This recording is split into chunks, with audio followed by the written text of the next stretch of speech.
Welcome to the Behind the Connections podcast, the podcast that covers all things internet and technology related. The good, the bad, the complexities, and the realities. We talk about it all right here on Behind the Connection. I'm Tyler Rasmussen, and I'm your host.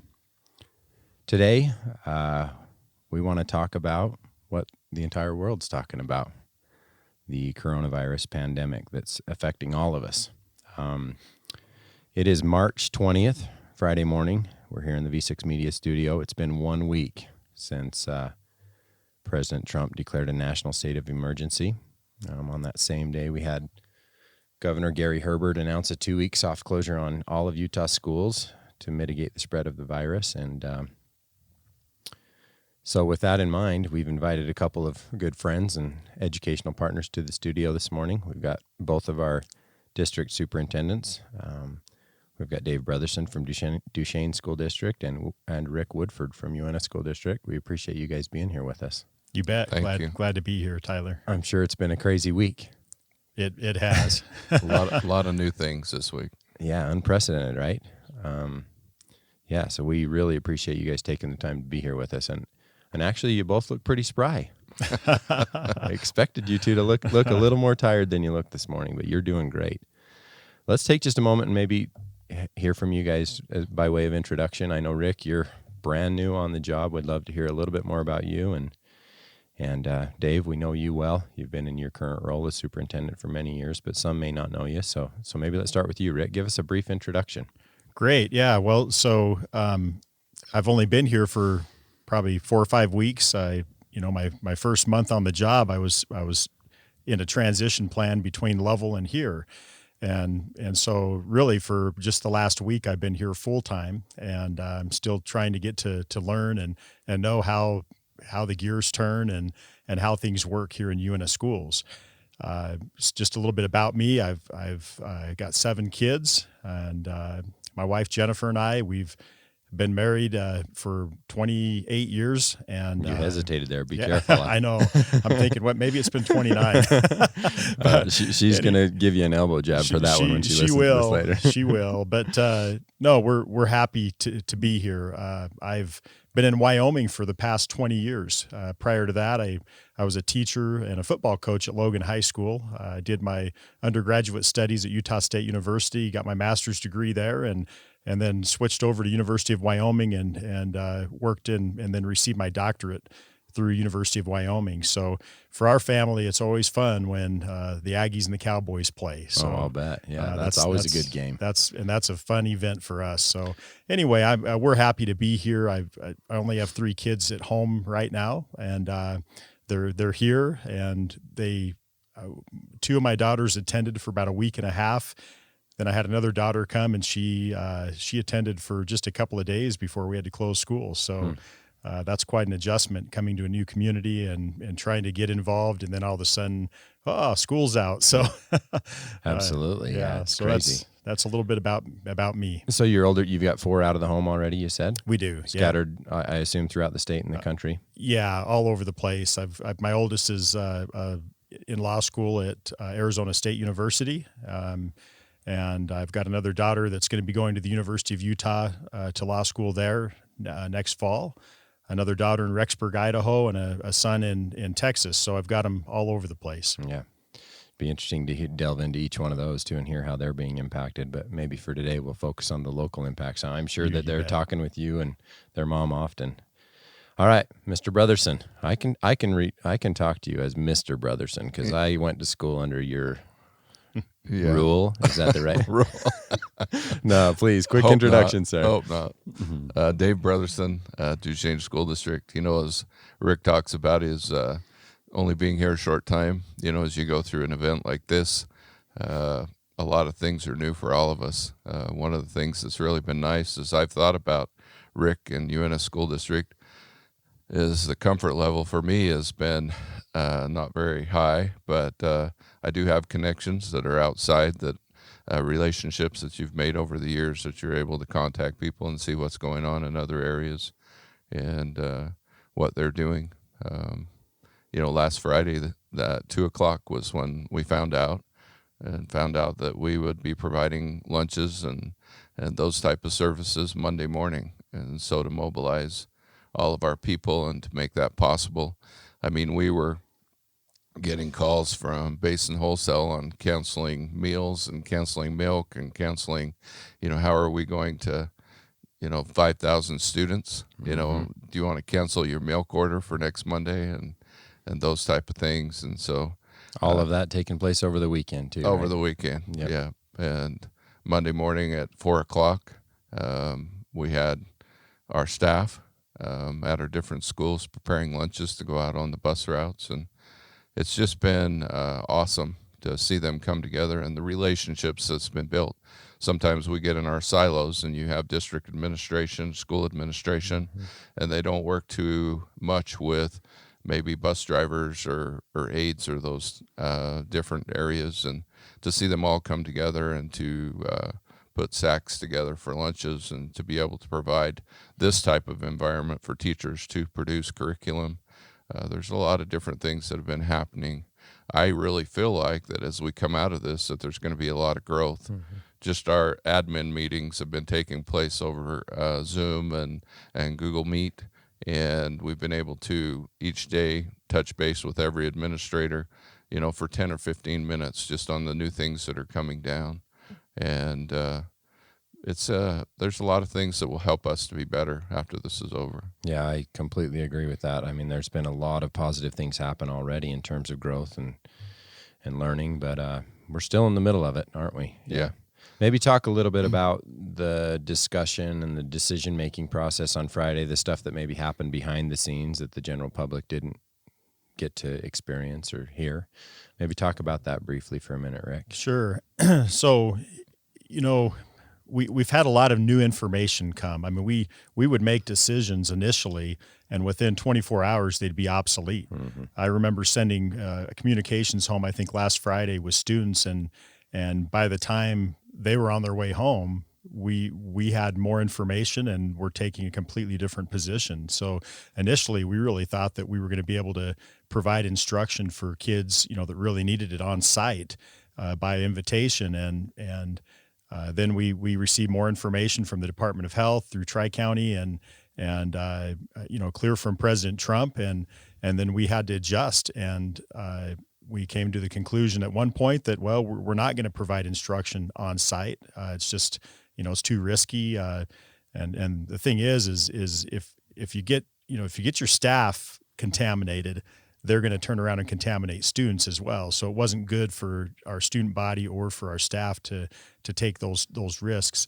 So anyway, we've had a very collaborative process, and I will tell you, it's amazing to see how people rise up and come together with teamwork during a crisis. I've seen amazing things happen from our directors to our principals, our food services staff, maintenance, all throughout, and really more recently the teachers. I mean, if you look and you see what our teachers are expected to do at this point, we would have never dreamed this 3 months ago or 2 months ago.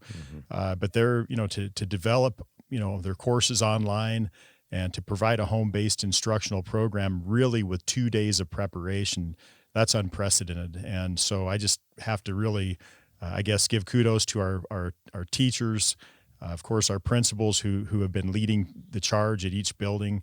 And then one of the most remarkable things has been our food services staff, because they've really had to adjust. We fed over 1,000 children, 18 and under, at I think it was Ashley Elementary School yesterday, and they didn't even prepare for near that number. I think they prepared for 800 tops, and they had to adjust, and they came together and they figured out how to get it done. So those are amazing stories, and again, I'm just proud to be a part of a staff that has really come together on this. Yeah, absolutely.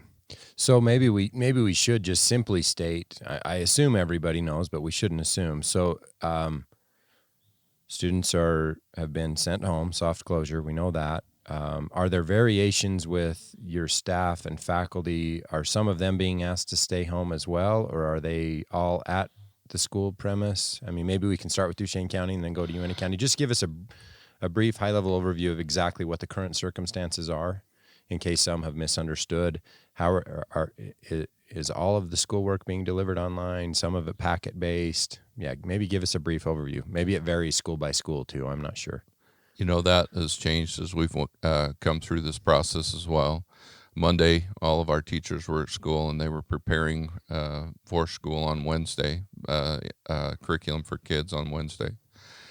And Tuesday, we got a new directive that they didn't want us in groups larger than 10. And so then we talked to our faculties about doing shift work, some being in the building at one time, some working from home, those type of things.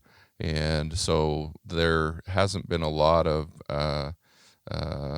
interaction. As you go into our buildings, they look empty, but there's about a third of our staff there. Our critical mass is there all the time. There is a secretary and administration there, but there are some teachers that are in the high-risk area that are working from home. As we prepare our material and send it out, I have 3 grandkids that are in the system. Kindergartner, she's receiving packets and being able to, do those type of things, misses the interaction with her teacher. As you're 5 days into this thing, she's missing her teacher, Mrs. Arco. And then as you get up to my 4th grader, he has it in 3 different areas. I took him in Wednesday to get a packet, and then he has a Canvas account, so there's material on Canvas. And then yesterday he was doing Zoom meetings with his teacher and able to see her, which helps motivate him and motivate her as well. The interaction between the student and the teacher is what creates that motivation to work hard both ways. As a teacher's preparing material for a student and she can't see him or doesn't have the interaction to know if he is understanding, how do you keep producing the material and what level do you keep producing it at? And so they're doing those Zoom meetings and getting that interaction with kids, communicating to them that way. I have a 6th grader as well, and when you get into the secondary setting, you've got 10 teachers that are communicating back and forth with kids. And yesterday he had a math lesson at 10 o'clock that was interactive, that he was able to talk back and forth to his teacher through a Google Meet format. And so all of our teachers are using different areas. There was a Facebook podcast last night where they taught them how to get on Canvas, how to put their information in, what their password was, what their username. Our teachers are amazing, and they're not afraid. Some of us are a little older and are just started in the technology age, but as our teachers are coming into that, they're young, they're vibrant, they're using all different means to present material to kids, to students, and I think that they're progressing. As I watch my own grandkids, I feel like they're motivated and that they're working hard. My only concern is that we're not reaching someone. So as I have talked to our counselors, I wanted them to touch base with every student and make sure that they were receiving the information that they need and had the technology, had the facility to be able to participate. If they don't have a Chromebook or something like that, or don't have access to the internet, and that's one thing that STRATA's help provide. And one of the questions that I was asked is if we have a person that doesn't have a great relationship with STRATA, would they still be able to take advantage of this service for their student? And you've answered that this morning and said that they would be, that you would take care of those other things later. So yeah, by way of great relationship, you're referring to maybe they have some late payment history, or they've been sent to collections. Or, yeah, absolutely. I think from Strata's perspective, we're doing everything we can to make sure that we don't have anybody that's at risk, based on a lack of connectivity. And we announced Friday afternoon in response to what we were hearing that we would, for those of you who are not aware, very, very important information, that we would be providing free internet to any new customers that had a student in their home, or now we've expanded that to include educational staff and faculty if they're a new customer until June 15th. So Strata's efforts here, we want to make sure nobody goes without connectivity. We understand how critical it is. There are some locations that, because of where we live, right, that you still can't get a a good, reliable internet connection to those locations. And so we've also provided several community Wi-Fi hotspot locations, and those are available on our website if you want to look at those. But yeah, I think from STRATA's perspective, we're doing what we can to support, and our folks have been inundated as well. It's been a tremendous week. We've seen volumes as high as 300% of normal, and so we're shifting workforce around to try to accommodate those demands, and our teams are just doing some amazing things. Couldn't be more proud of them. That's what we're finding as well. When you're doing a Google Meet and everyone is broadcasting video, your pipeline is narrowing, and so a lot of times we're just doing voice rather than shipping the video. Yep. But they do have the capability of doing the video, and I would like to thank you for what you've done for our teachers as well, as some of them are working from home. You've elevated their connectivity and their speed, and they've been able to do the video from home. And so we're in a unique area. I don't think that everyone has the services that we have that STRATA's provided for our area, for the basin.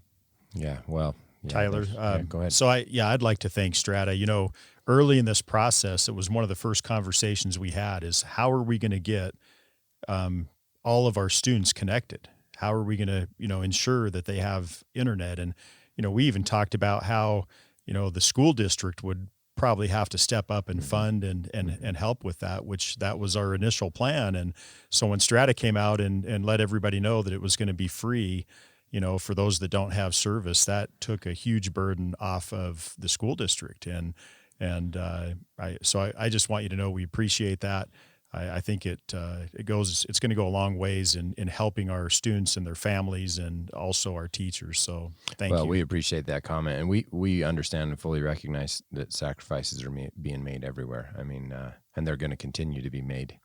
If this is something that we can do to help those that need it the most, we're happy to do it. So at this point, I think there's been a lot of communication.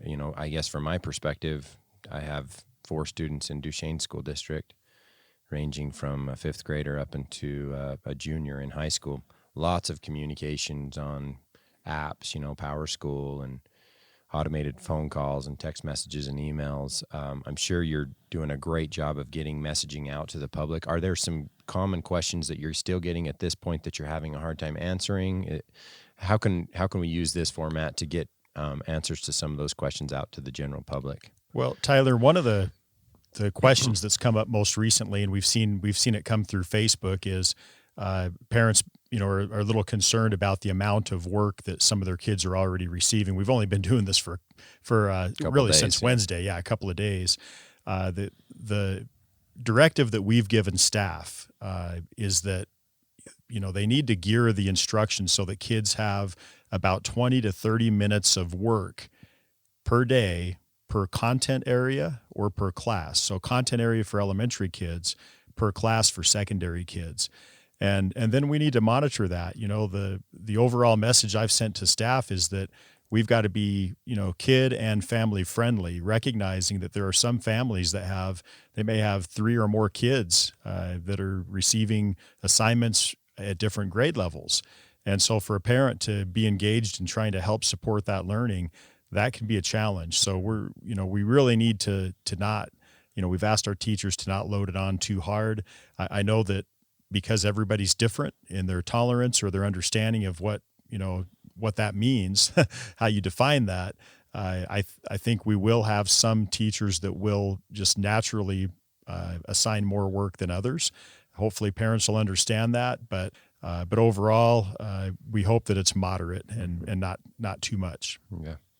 As we come into this, you don't know how long that it's going to be. That was going to be my next question.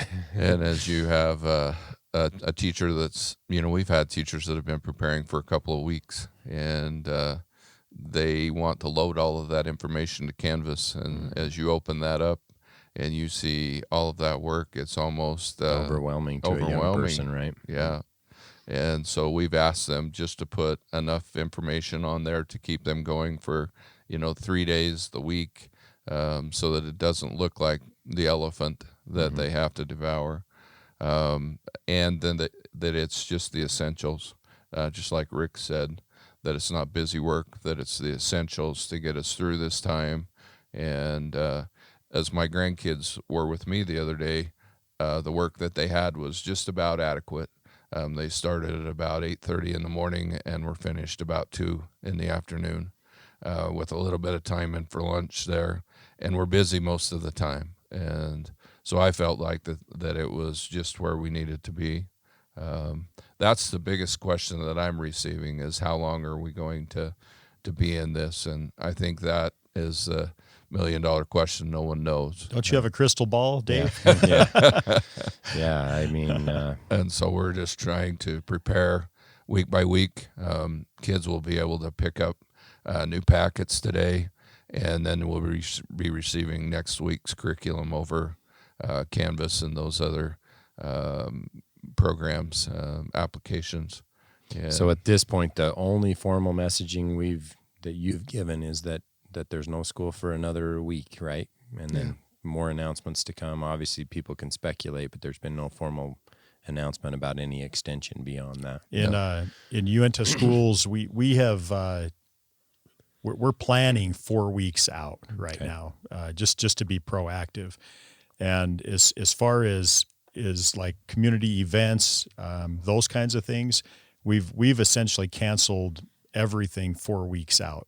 Okay. And on Monday, we'll look at the next 4 weeks. Right. And at this point, we're still canceling those events. There may come a point in time when we stop canceling 4 weeks out, but right now we're, and that doesn't mean we're going to be out of school for another 4 weeks. If I Just did have you're planning. correct. If I did had to place a bet on it right now, I don't think we're coming back anytime soon. But we're certainly trying to plan out there a ways out. So, common resources, like, is there any message you want to convey about who people should contact for certain questions, counseling numbers, email addresses you want to convey to the public right now that would help address and expedite some conversations or questions? Do you guys have anything you want to add there?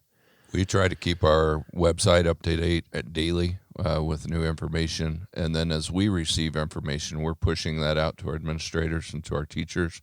And our public relations person, Lee Nicole, she's pushing that out in multiple venues. We try to communicate with the radio daily so that they can get that information. But probably the most up-to-date would be our website, and with the information that we're receiving. And we are receiving information daily.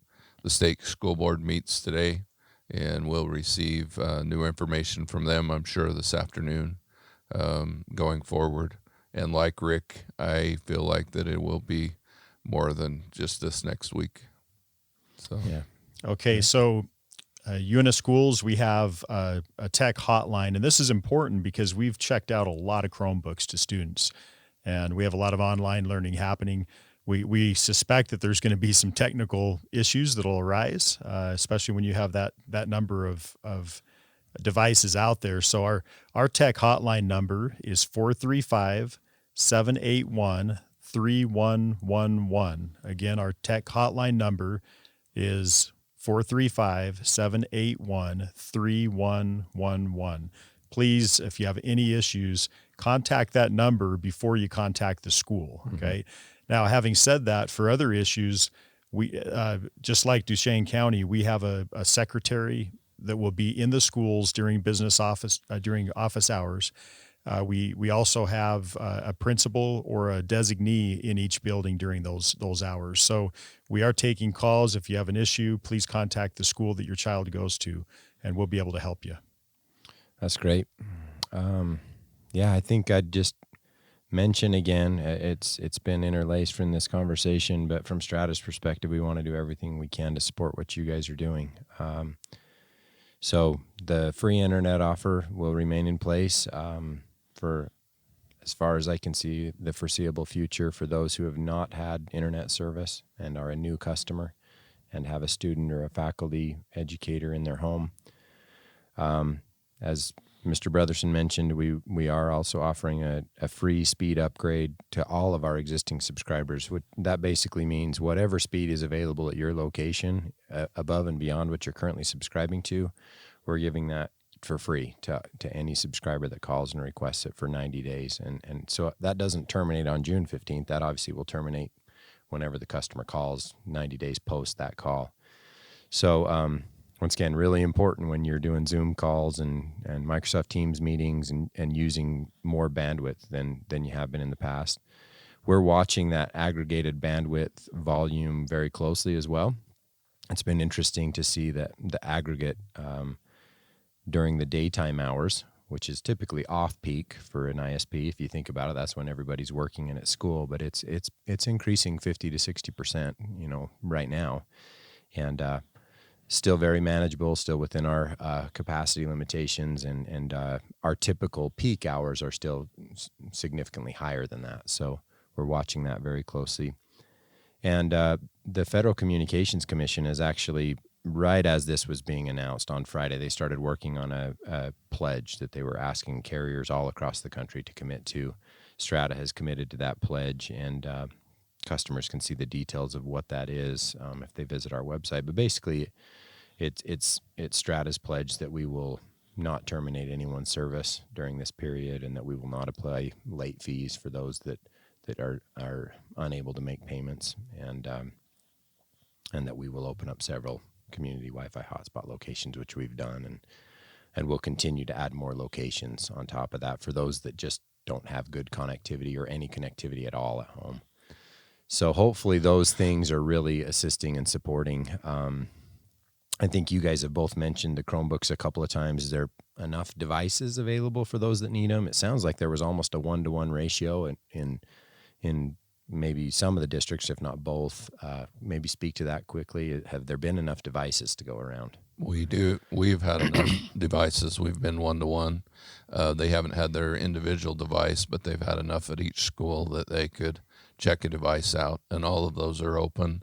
They can go to the school and check out a Chromebook. I just want to mention there that our Chromebooks are filtered through the state filter, and parents need to still watch their kids and be careful and make sure that they're in appropriate places and where they should be. But they are filtered through UN filtering. And so if there's any problems there, we will be contacting them. One other thing that you need to bring up, and we have your application. Obviously, you don't want everyone coming to your office to apply for that. So each one of our schools has STRATA's application for that internet service. We have it posted online as well, and I'm sure that they would be able to find that on your website as well. Absolutely. Yeah, we've promoted it to the public. We're making it generally available and encouraging those who need that offer to come in and get it. So, Tyler, so likewise, Uintah schools, we are in a situation where, we've got Chromebooks out there for everybody.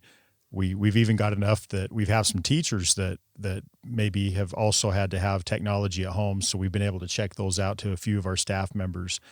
And ours are also being ran through the state network. So there is a level of protection there, but we really want to encourage parents to be monitoring. Kids are pretty crafty and smart when it comes to technology, and they seem to find ways around even the very best filters. And so please, parents, I urge you to be supervising, be watching, make sure your kids are in a place in the home where there can be some supervision that will protect them. So yeah, absolutely. It's a good reminder. Don't give the kids any ideas, right? Hopefully they're not going to listen.